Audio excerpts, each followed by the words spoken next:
રહ્યો છે, તેમજ રસ્તા પર વાહન ચાલકોને રોકવામાં આવી રહ્યા છે અને તે લોકો દ્વારા ઉગ્ર સૂત્રોચ્ચાર પણ કરવામાં આવી રહ્યા છે।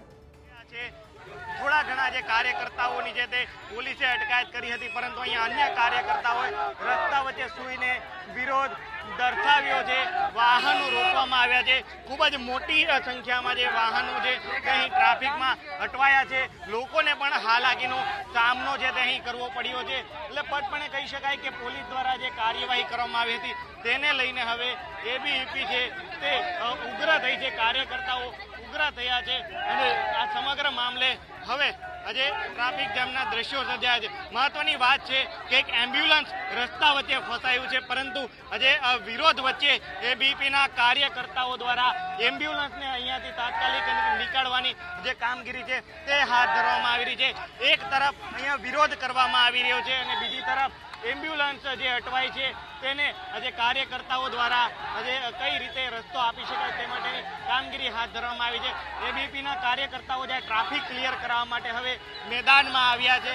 વિરોધ કરી રહેલા કાર્યકર્તાઓ દ્વારા આજે અહીંયા એમ્બ્યુલન્સને રસ્તો આપવા માટે અહીં કામગીરી કરવામાં આવી રહી છે। એટલે કે કોઈનો આજે જીવ જોખમમાં ન મુકાય તે પ્રકારની કામગીરી છે તે હાલ એબીવીપી દ્વારા કરવામાં આવી રહી છે અને હવે એબીવીપીના કાર્યકર્તાઓ જ પોતે જે ટ્રાફિક જામ થયો હતો તે ટ્રાફિક જામ હવે ક્લિયર કરાવી રહ્યા છે અને જે મોટી સંખ્યામાં જે વાહનો છે તે અહીંયા જે અટવાયા હતા તેને હવે જે આ ટ્રાફિક છે તે ક્લિયર કરી રહ્યા છે। સીધા દ્રશ્યો જોઈ શકો છો, એક એમ્બ્યુલન્સ છે તે અહીં રસ્તા વચ્ચે ફસાય છે અને આ એમ્બ્યુલન્સને ટ્રાફિકમાંથી કાઢવાના જે પ્રયાસો છે તે એબીવીપીના કાર્યકર્તાઓ દ્વારા હાલ અહીં કરવામાં આવી રહ્યા છે। એબીવીપીના કાર્યકર્તાઓ પોતે આજે એમ્બ્યુલન્સને અહીંયા ટ્રાફિકમાંથી બહાર કાઢી રહ્યા છે, એટલે કે કોઈનો જીવ જોખમમાં ન મુકાય તે પ્રકારની કામગીરી છે તે અહીં થઈ રહી છે અને એબીવીપીના કાર્યકર્તાઓ દ્વારા પોતે ટ્રાફિક ક્લિયર કરાવવામાં આવી રહ્યો છે।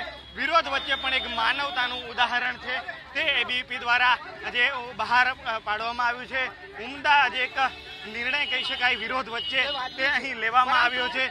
વિરોધ એક તરફ વ્યાજબી છે, પરંતુ કોઈને તકલીફ ન પડે તે માટેની કામગીરી છે તે અહીં કરવામાં આવી રહી છે અને એમ્બ્યુલન્સને હાલ અહીંયાથી જવા દેવામાં આવી છે। એટલે કે વિરોધ વચ્ચે પણ એક માનવતાનું કામ છે તે કરવામાં આવ્યું છે અને એમ્બ્યુલન્સ જે ગયા બાદ તરત જ ફરીથી રસ્તા રોકો આંદોલન છે તે હાથ ધરવામાં આવ્યું છે।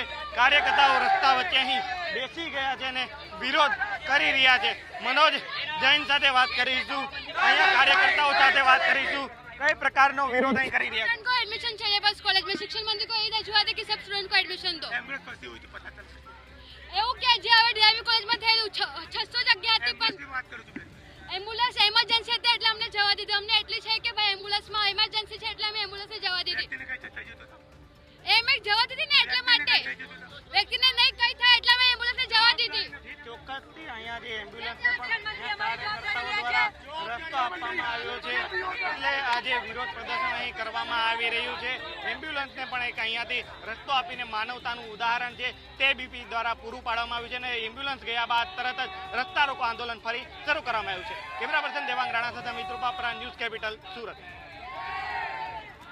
તો જીસીએસ પોર્ટલને લઈને એબીવીપી દ્વારા સતત વિરોધ કરવામાં આવી રહ્યો છે, પરંતુ હાલ રસ્તા પર એમ્બ્યુલન્સ આવતા એમ્બ્યુલન્સ માટે રસ્તો કરી આપવામાં આવ્યો હતો અને કોઈપણ પ્રકારની એમ્બ્યુલન્સમાં જે પેશન્ટ હોય છે તેને હાલાકી ન સર્જાય તેને લઈને રોડ રસ્તા પર જગ્યા કરી દેવામાં આવી હતી। ત્યારબાદ ફરી તેમના દ્વારા જે વિરોધ કરવામાં આવી રહ્યો હતો તો યથાવત રાખવામાં આવ્યો છે અને સતત તે લોકો દ્વારા રોડ રસ્તા પર બેસીને રોડ પર વાહનો પણ રોકવામાં આવી રહ્યા છે અને તેમના દ્વારા ચક્કાજામ કરવામાં આવ્યો છે। યુનિવર્સિટીમાં પ્રવેશ પ્રક્રિયા માટે શિક્ષણ વિભાગ દ્વારા જીસીએસ પોર્ટલ શરૂ કરવામાં આવ્યું છે અને તેમાં અનેક છબરડા સર્જાતા આ વિરોધ કરવામાં આવી રહ્યો છે।